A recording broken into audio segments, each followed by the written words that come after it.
আমার আর্থসামাজিক উন্নয়নে কারিগরি শিক্ষাকে সবচেয়ে বেশি গুরুত্ব দিতে হবে বাংলাদেশে। কর্মসক্ষম জাতি বানাতে হলে আমাকে এই সেক্টরই সবচেয়ে বেশি থ্রাস্ট সেক্টর হিসেবে নিতে হবে।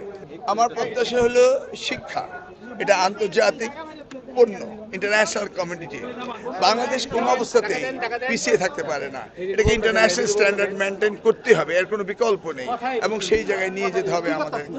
নিশ্চয়ই সেই ডিটেলস রয়েছে, তবে আমাদের দেশ যে জনঘন বসতিবহুল দেশ হিসেবে যে পরিচিত, সেই জায়গা থেকে আমাদের বলতে হবে বাংলাদেশ হচ্ছে মানব সম্পদে ভরপুর দেশ, সেটাই আমাদের করতে হবে। No more highly densely populated country, এটা হবে না, হবে human capital rich in the world. এটাই আমার মূল সাবজেক্ট, আমি এটার উপরে কাজ করি। আমার আর্থসামাজিক উন্নয়নে কারিগরি শিক্ষাকে সবচেয়ে বেশি গুরুত্ব দিতে হবে বাংলাদেশে, কারণ কর্মসক্ষম জাতি বানাতে হলে আমাকে এই সেক্টরই সবচেয়ে বেশি থ্রাস্ট সেক্টর হিসেবে নিতে হবে।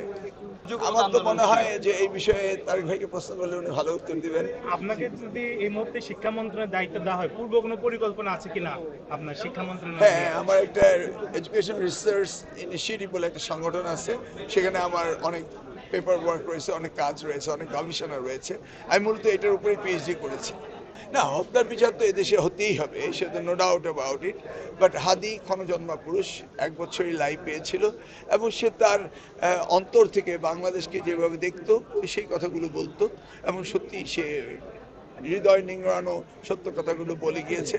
আমরা তার সেই প্রত্যেকটি কথার মর্যাদা দেওয়ার চেষ্টা করব, আল্লাহ যদি আমাদের তৌফিক দেয়। Next level, well done, side by side, free.